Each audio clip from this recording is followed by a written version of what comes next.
Black light. As I was saying, observing this technology. You know, Muhammad Ali used to use a technique in the ring when he was fighting. Sometime when he on that first round, he would dance around the ring, dance, using his footwork, and you get to looking at his footwork and go to sleep with it, with his hands. You know, you forget his hands and look at his footwork, and plus he talking to you, trying to antagonize you and, you know, get you mad at him, call your names or whatever. And he moves so gracefully and so fluently that you would go to sleep. Then all of a sudden he'll wake you up with a jab.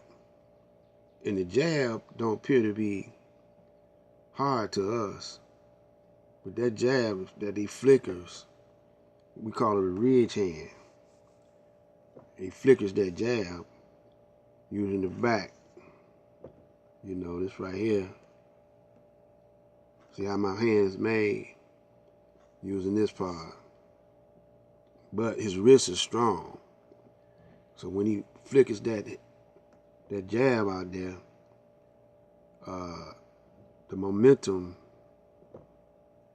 he uses so fast and draws it back, you know, so fast. But it's hard.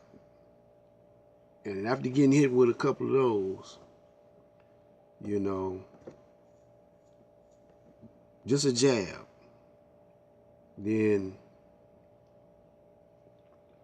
he'll place that right on you. Sometimes he'll throw a jab, then a hook. Throw a left jab, then a hook behind that jab. Then sometimes he'll throw a flurry. Maybe 4 shots at a time. So he knew how to work that. And that's just how the Caucasian works us. You know, he'll dance around, don't do nothing for a minute. Dance, you know, he's a dancer. Puts us to sleep. Throw that jab on us. And then knocks us out.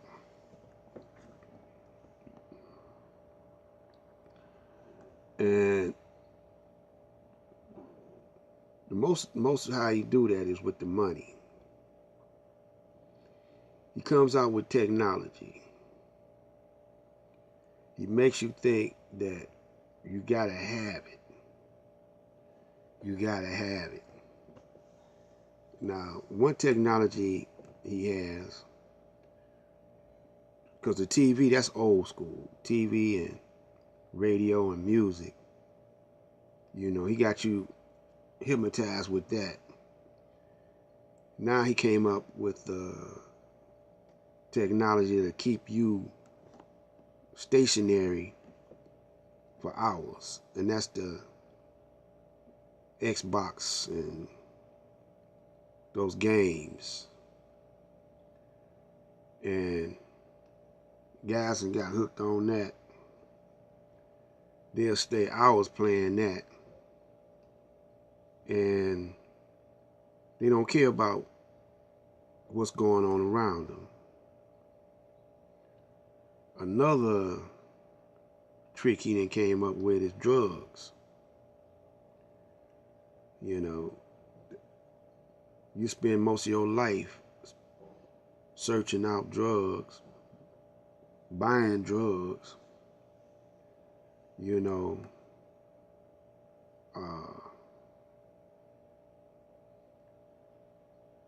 getting high, going to clubs, because, you know, that's a drug too, alcohol.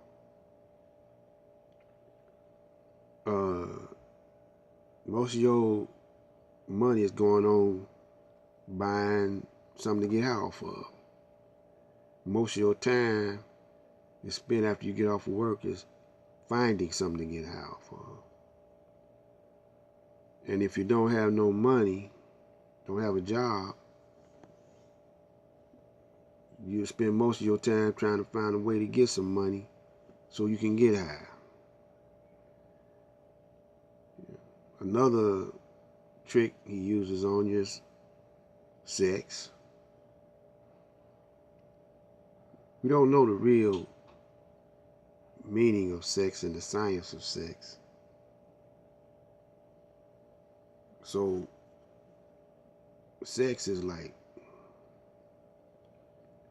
something to keep you occupied, preoccupied. A lot of guys spend their whole life chasing sex. And one last thing, trends. He got you occupied with what's trendy. Like homosexuality is a trend. Let me tell you a story about Sodom and Gomorrah.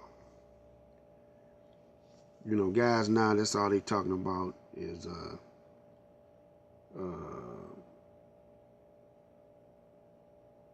that jailhouse punk stuff. If Sodom and Gomorrah, they was, you know, wrapped up in homosexuality. There was one cat that God was talking to. He said, look, man, I'm going to wipe Sodom and Gomorrah off the map. So, I say Allah, but Allah sent some angels, some male angels, to try to talk to the people and talk to Lot. Lot was a prophet of God. So these angels, which don't mean nothing but messengers, they were so handsome that the male homosexuals wanted to have sex with God's angels. And that made God mad. So God told Solomon he gonna rain the place with fireballs. So Solomon, not Solomon, but Lot, he spoke on his people's behalf and begged God not to do it. But God said, if you can find me one guy that's not a homosexual, I'll save the city. But Lot could not find one guy that wasn't a homosexual.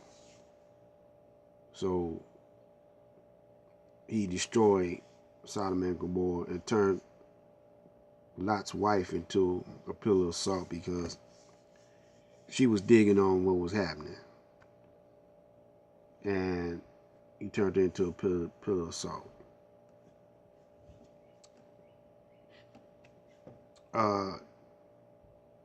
Things go around in circles and come back and repeats itself. And that's what's happening here. Anybody that look good, he might subject to get turned out. Or she might get turned out. Because it's the trendy thing to do now. This is Black Light Out.